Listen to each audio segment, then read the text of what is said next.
My name is Walter Caldwell. I am 68 years old, and for the past 5 months I have been pretending to forget my own name. Not completely, not in a way that would raise alarm from the people who actually loved me.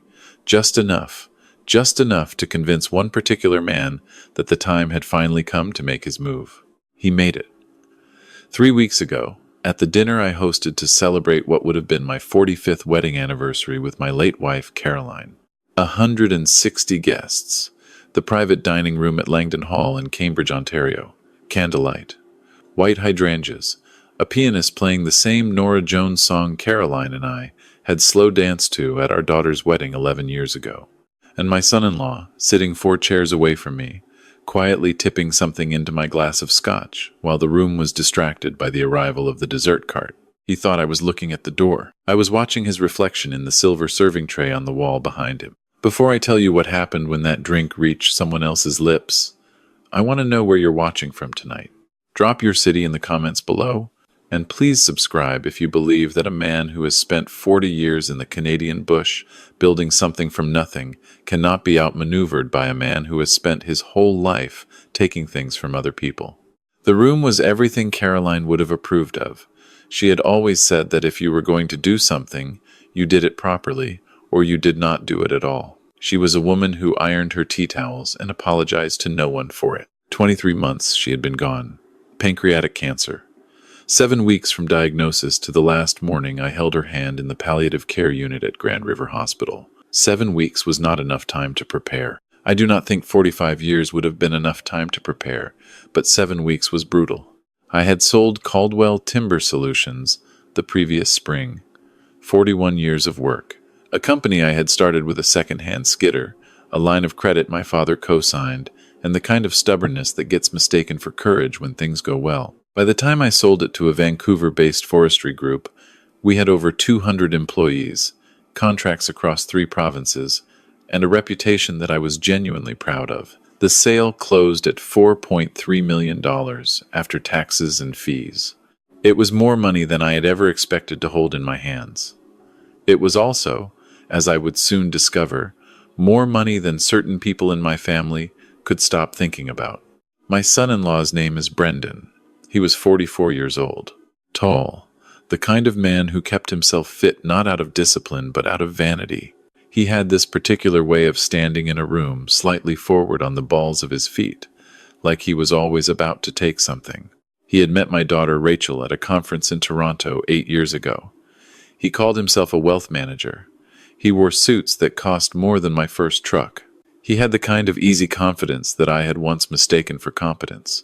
Sitting beside him at my table that evening was his older brother, a man I will call only my son-in-law's brother. He was a lawyer in Hamilton. He specialized, according to his own website, in estate planning and what the legal profession delicately calls incapacity planning. The first time I learned that phrase, I had to sit with it for a moment. Incapacity planning.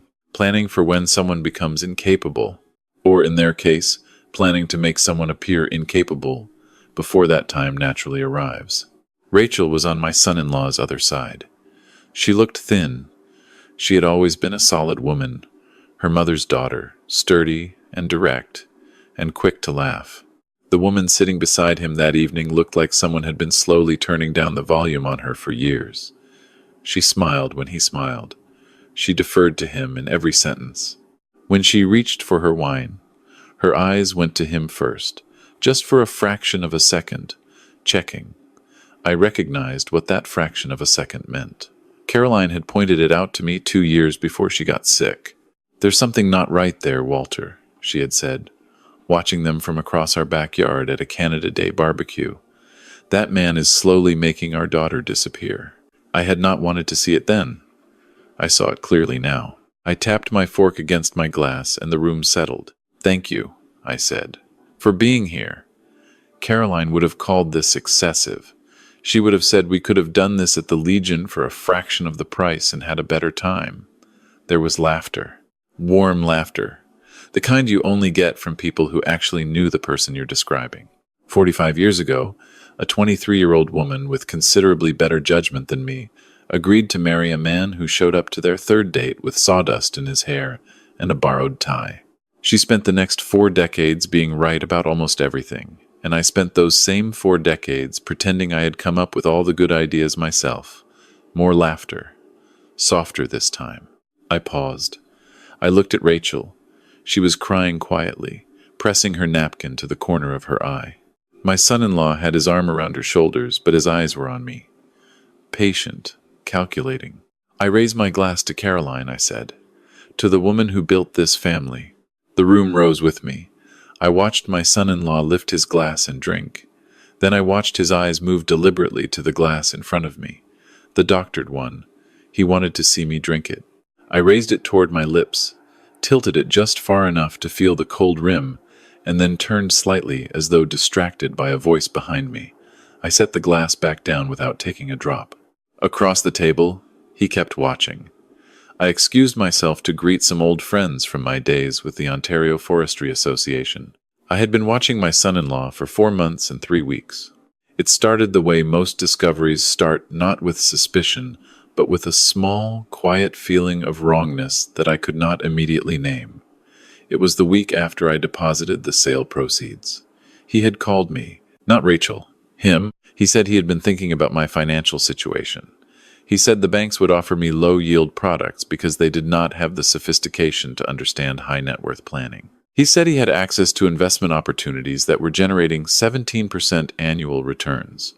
He said I should let him manage the portfolio. He said it in the way that men like him say things not as a request but as a gracious offer, as though he were doing me a favor by allowing me to give him my money. I told him I had a financial planner I trusted, and that I was happy with my RRSP and TFSA allocations. Thank you very much. He did not give up. 3 days later, Rachel called.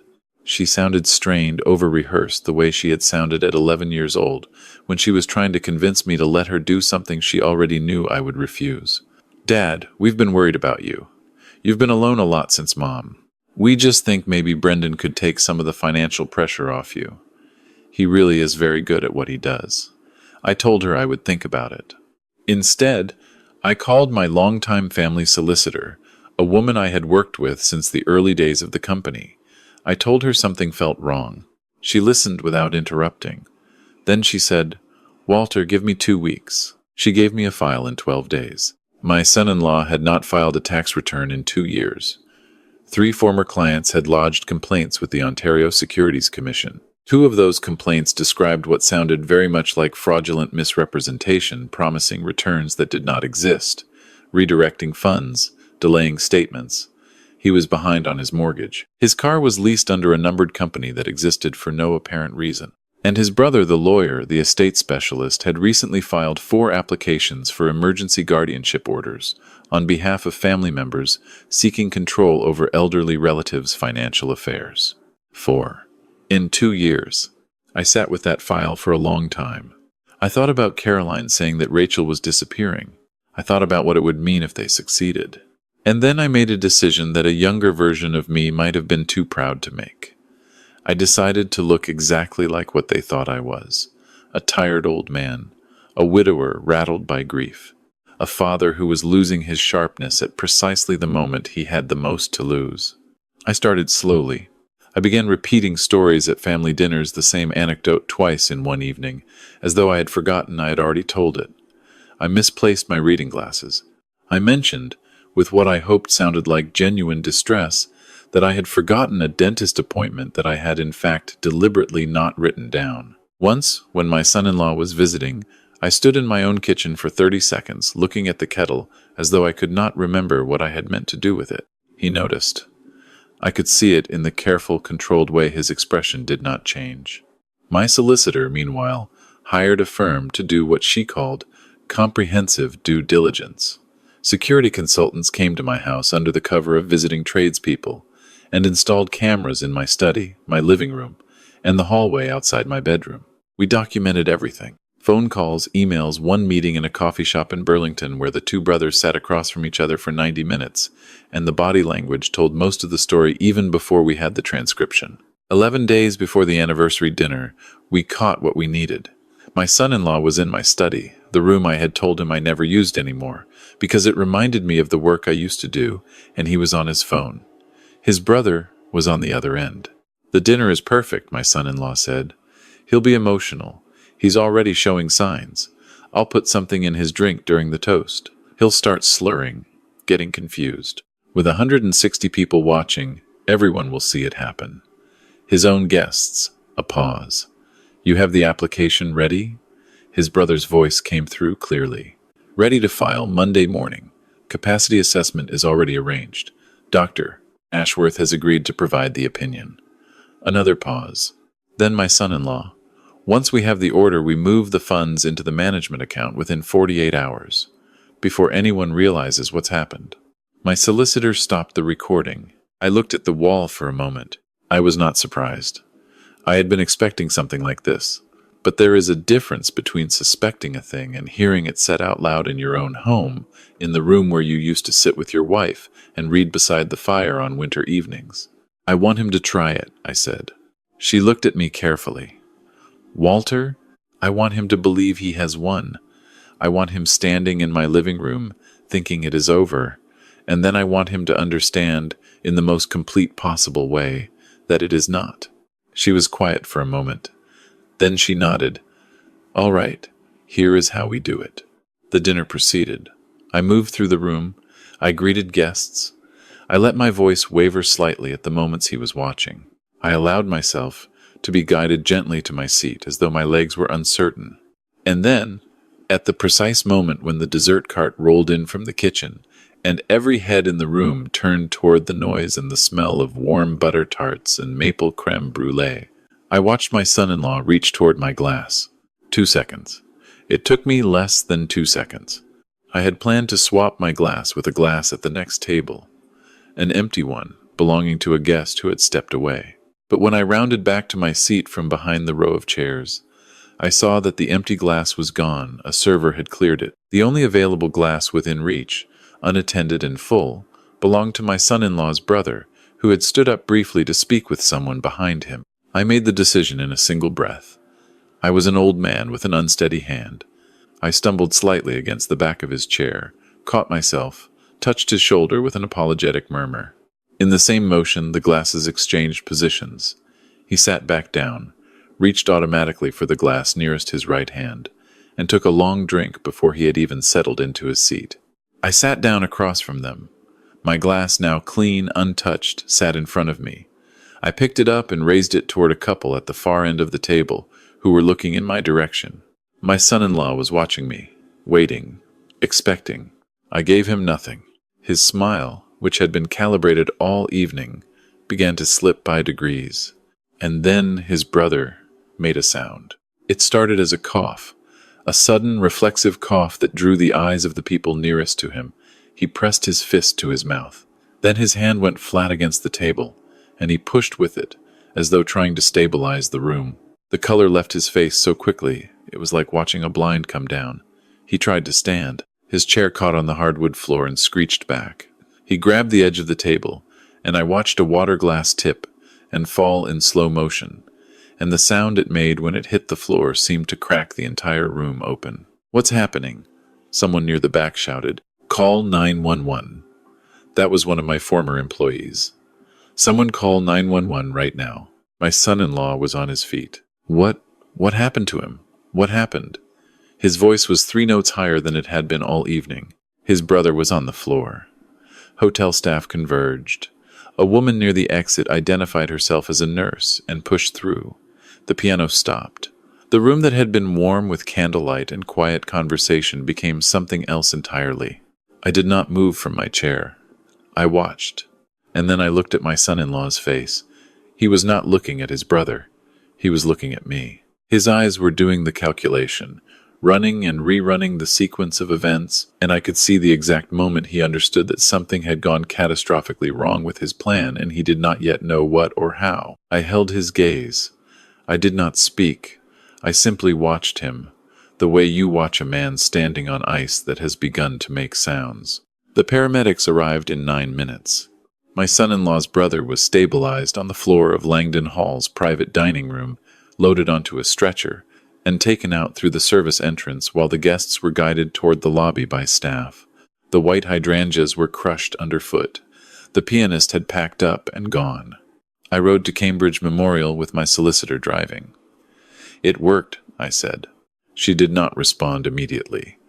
Then, yes, and a man nearly died. A man who was planning to help destroy my daughter's life and put me in a locked ward. I know, she paused. That doesn't make tonight easy. It did not. I will not pretend otherwise. The emergency waiting room smelled like disinfectant and burned coffee. Rachel was in a plastic chair with her coat still on and her hands pressed together in her lap. She looked like she was praying, or trying to remember how. My son-in-law was pacing. He was very good at appearing to be a worried man. If I had not spent 5 months watching him, I might have believed it. I sat down beside Rachel and put my hand over hers. Dad. She turned to look at me and her eyes were red. He just collapsed. Right at the table. What happened? I don't know, sweetheart, I said. I'm so sorry. My son-in-law stopped pacing and looked at me. You were right there, he said. His voice was careful. Level. Did you see anything? Did he eat something, drink something that seemed off to you? I shook my head slowly. I'm afraid my memory of the last hour is all a bit muddled. I get overwhelmed at these kinds of events. Too many people. I rubbed the side of my head with 2 fingers. I really couldn't say. I watched him process this. I watched him try to locate the flaw in a plan that had seemed airtight 72 hours ago.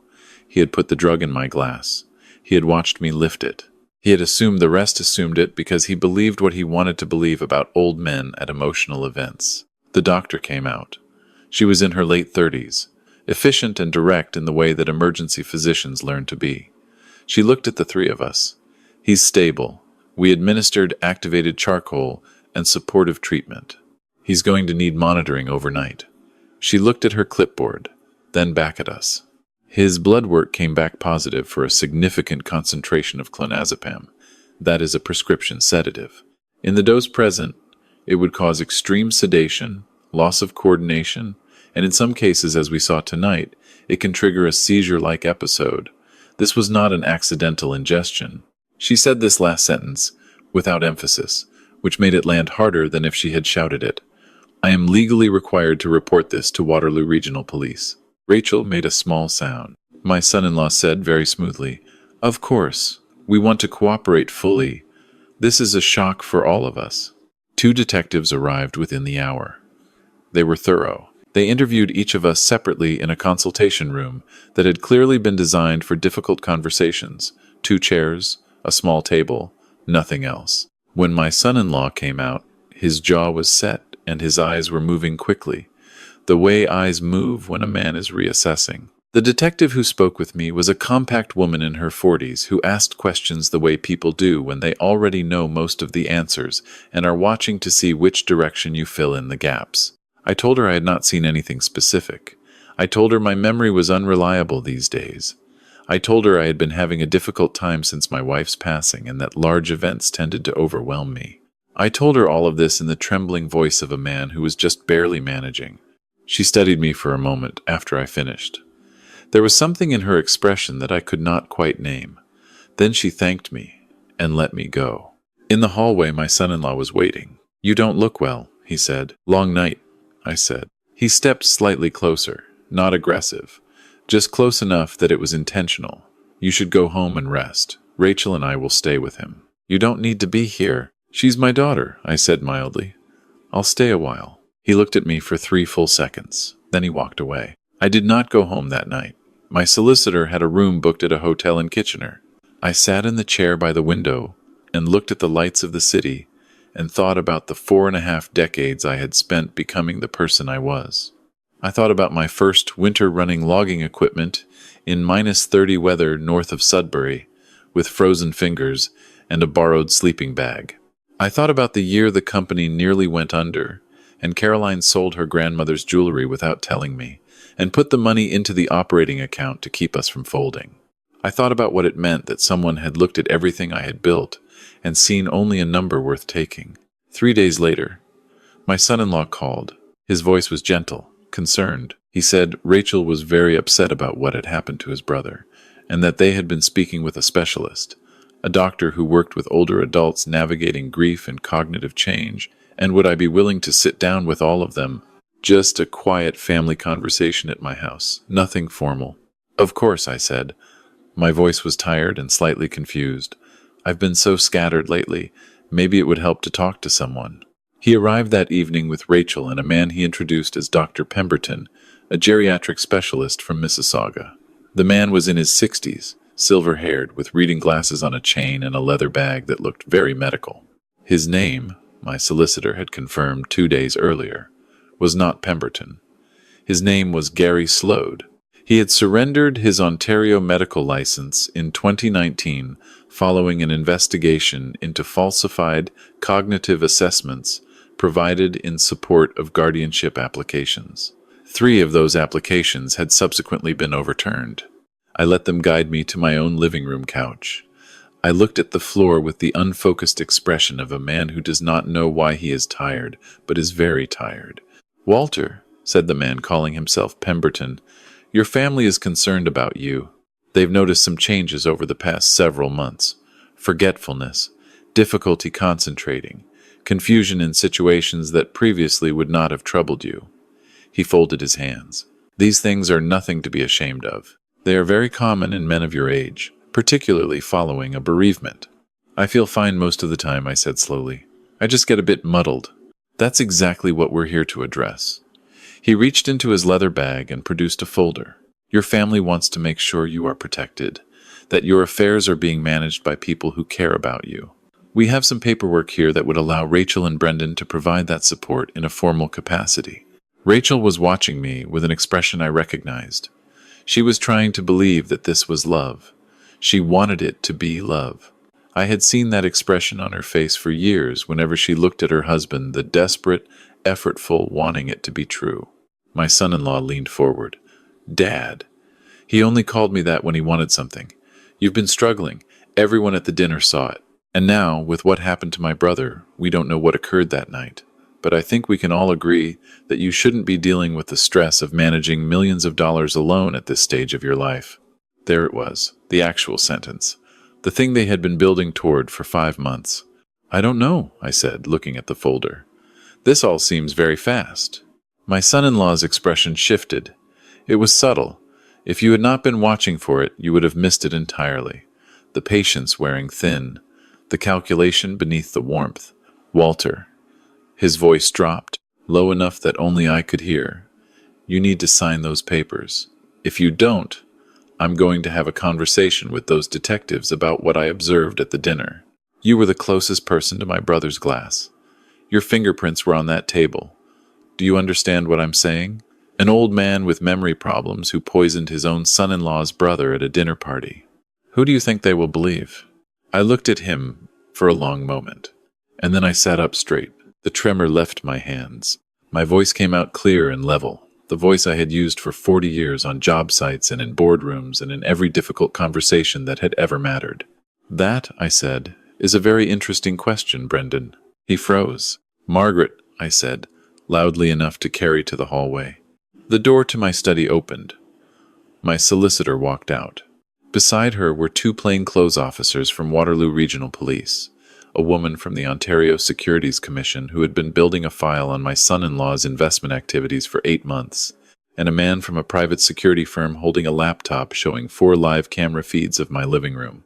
My son-in-law stood up so quickly his chair rocked backward. What is this?" "This," my solicitor said, "is a recording of you attempting to fraudulently obtain power of attorney and guardianship over a mentally competent adult through coercion and falsified medical documentation. It is also a recording of you threatening to fabricate evidence in connection with a criminal investigation." She looked at the man who had called himself Pemberton. "And this, I expect, you know, is Mr. Gary Slode, who is not a physician." Slode went very pale. One of the officers moved toward my son-in-law. "Brendan," he began, "this is insane." My son-in-law turned to Rachel. "Rachel, tell them. Tell them. This is insane. Your father has been behaving erratically for months. You've seen it yourself. Tell them." Rachel had not moved from her chair. She was looking at her husband with an expression I had not seen on her face in years. Not confusion, not grief, something harder than both. "Play it," I said to the man with the laptop. The television on my wall came on. It was footage from a security camera installed in my son-in-law's home office 4 months earlier, during a period when Rachel had invited me for dinner, and he had not been home. We had obtained consent and a production order. Everything was clean. On the screen, my son-in-law was on the phone. His voice came through clearly. Rachel has no idea the extent of it. She thinks this is about taking care of her father. I've been managing her for years. She'll believe whatever I tell her. A pause. Once the guardianship order goes through and we have access to the accounts, I'm done. I'm not staying in this marriage one day longer than I have to. Give her enough to keep her quiet and I'm gone. I've got contacts in the Cayman Islands. The money will be untraceable inside a month. The screen went dark. The room was absolutely silent.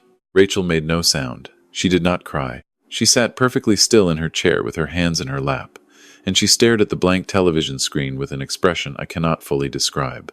It was the expression of someone watching the architecture of their life come apart not with drama, but with the slow, undeniable weight of something that has been failing for a long time finally reaching the ground. "Rachel," her husband said. His voice had changed again. It was urgent now, frightened. "Rachel, listen to me." That's out of context. You know how I talk when I'm stressed. You know me. Tell them you know me. She turned to look at him, and she said nothing. The officers arrested my son-in-law, and Gary slowed. 2 additional officers arrived within the hour, with a warrant related to the Securities Commission investigation. My son-in-law's brother, I would learn the following morning, had already been interviewed at the hospital, and had provided a statement claiming he had no knowledge of the drugging. The subsequent investigation would find a different story in his emails. After they were gone, Rachel and I sat together in my living room for a long time. I did not try to fill the silence. I had learned, in 45 years with Caroline, that silence after something shatters is not empty. It is full. It deserves space. Eventually, Rachel said, "How long did you know?" 5 months, I said. "Almost 6. She nodded slowly. "I knew something was wrong," she said. "Not what, but something." She looked at her hands. "He kept telling me you were getting confused, that you were making bad decisions." I started to believe it. I started to believe that what I was seeing, the way you handled yourself, the way you've always handled yourself, was me being naive, that he could see something I couldn't. She paused. He did that with everything, made me doubt what I could see with my own eyes. I reached over and took her hand. "That's not your fault," I said. "I let him talk me into doubting my own father. He was very good at it," I said. "That's what these people do. It's not a reflection of how much you love me. It's a reflection of how skilled he was at taking something real, your concern for me after your mother died, and using it." She leaned her head against my shoulder, the way she had done as a small child watching hockey games she did not understand but wanted to be part of because I was watching them. I put my arm around her, and we sat there while the house settled around us in the dark. The legal proceedings took 9 months. My son-in-law faced charges under the Criminal Code of Canada, including fraud over $5,000, criminal harassment, uttering threats, and conspiracy to commit fraud.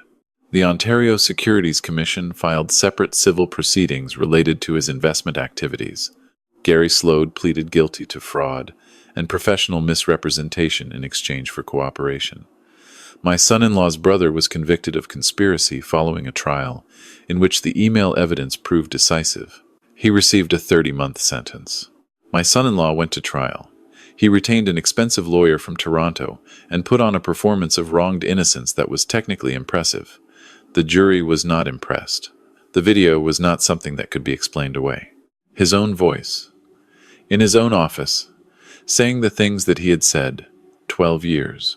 The judge noted at sentencing that the deliberate targeting of a grieving widow and his elderly father-in-law, combined with the procurement of a fraudulent medical professional and the corruption of what should have been a family occasion, represented an aggravated breach of the trust that families depend upon. I was in the courtroom for the verdict. I watched my son-in-law's face when the foreman read it. I had expected perhaps to feel something large. I felt something quieter than I expected. Not satisfaction exactly, more like the release of a breath held for too long. He looked at me as they let him out. His expression said several things, None of them worth recording. I held his gaze and said nothing. There was nothing I needed him to understand. Rachel did not come to the sentencing. She was in her first week at a new position, a project coordinator role at an architectural firm in Guelph, work she had trained for and abandoned in the early years of her marriage, because her husband had made it clear, in all the indirect ways that controlling people make things clear, that her work was less important than her availability. She was good at the job. I had known she would be. The recovery was not linear. It never is. She moved back into the house for several months, not as a retreat, but as a reset. We ate dinner together most evenings. We argued about hockey, which we had always done, and about whether Tim Hortons had become irredeemably mediocre, which we had also always done. Slowly, gradually, the woman I had known came back. Not the same woman. She was harder in some ways, quieter in others. More careful about trust, which is not a bad thing when you have learned the cost of misplacing it. One evening in late autumn, maybe 8 months after the trial, she came and found me in the study. "Dad," she said, "I need to tell you something." She sat across from me with her hands folded. "I knew," she said, "not everything, not the money, not the specific plan, but I knew he didn't love me. I think I knew it within the first 2 years. I just couldn't make myself stop." She looked up at me. "How do you not hate me for that? For choosing him over you? For letting him tell me you were losing your mind and not pushing back harder?" I looked at her for a long moment. I thought about Caroline. I thought about all the years I had spent watching this woman become exactly who she was supposed to be before someone came along and began the slow work of undoing her. "Because you're here," I said, "and you're you again. That's the only thing that matters to me." She cried. We both did. A little. It was the good kind. I did not retire. I had thought I might, after the sale. I had thought that $4.3 million and a house I owned outright meant that the work part of my life was finished. But the previous year had shown me something I had not expected, that I was not finished, not even close, and that the money could mean something more than security. My solicitor and I talked about it over dinner at a restaurant in Cambridge that Caroline had liked. "What do you actually want to do?" she asked. "I want to help people who are where I was," I said. "Older people. People whose families are doing to them what was done to me. People who don't have the resources to find out the truth and fight back." She set down her wine glass. "I've been thinking the same thing," she said. We incorporated the Caldwell Foundation 8 months after the trial concluded. We focused on 3 areas: legal support for elderly Ontarians facing fraudulent guardianship applications, financial investigation services for those who suspected exploitation by family members, and a partnership with the Hamilton Community Legal Clinic to extend those services across the Golden Horseshoe. We set up a telephone line. Within the first 3 months, we had 42 cases. Not all of them resolved well. Some of them resolved the way things resolve when you get involved too late. But some of them, enough of them, ended with a frightened person getting their life back. Rachel came to work with us. She had started answering phones on weekends as a volunteer, and within 6 months she was running the intake process and redesigning our case management system. She had a particular gift for the work that I think came from her own experience. She understood, in a way that could not be taught, exactly how these situations develop, the small surrenders that accumulate into captivity, the slow erosion of a person's trust in their own perception. She sat with families, and she told them her story, and she helped them see that the damage was not permanent, that the person they had been before still existed somewhere underneath what had been done to them. I was prouder of her in those months than I had words for. Last week I was reviewing intake files on a Tuesday morning when my assistant knocked on the door and told me there was a young woman in the waiting area who had come in without an appointment. She was in her early 30s, she said. She had driven from Brantford. She had a folder of documents under her arm, and she had been crying in her car for 20 minutes before coming in. I told her to show her through.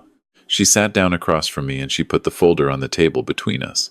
"My father," she said, "he's 71. My stepmother and her son from her first marriage, they've been isolating him from us for 2 years. He doesn't answer his own phone anymore. His bank statements show transfers we can't explain. And last week he called my sister from a number we didn't recognize, and he said she stopped, steadied herself. He said he was scared. I looked at this young woman who had driven 45 minutes on a Tuesday morning because her father was scared. I thought about what it had felt like to sit in a hospital waiting room, knowing that the man pacing across the room had tried to hollow out my life. I thought about Caroline. I thought about Rachel. I thought about what it had cost and what had been recovered. I picked up my phone and called my solicitor. "I need you in my office," I said. "We have a new case." She was there in 20 minutes. To the woman across from me, I said, "Start at the beginning. Tell me everything." She told me. I listened, and by the time she was finished, I had already begun to understand exactly what had been done and how we would begin to undo it. There are people who believe that age diminishes a person, that grief softens the mind, that a man who has lost the woman he built his life with is a man who has lost his footing. There are people who look at gray hair and see an opportunity. I spent 41 years in the Canadian bush. I have worked in weather that would stop a clock. I have rebuilt things from the ground up more than once. I know the difference between a tree that is dead and a tree that is waiting for spring. And I know that the most dangerous thing you can do is mistake the second kind for the first. My name is Walter Caldwell. I am 68 years old. I run a foundation in Cambridge, Ontario, that helps people who have been made to feel small by the people who were supposed to love them. And every morning I come to work, I think about a man who looked across a candlelit table at a widower and saw only a number. He is thinking about me now too, I expect. He has 9 years left to think about where he went wrong. I hope the thinking does him some good.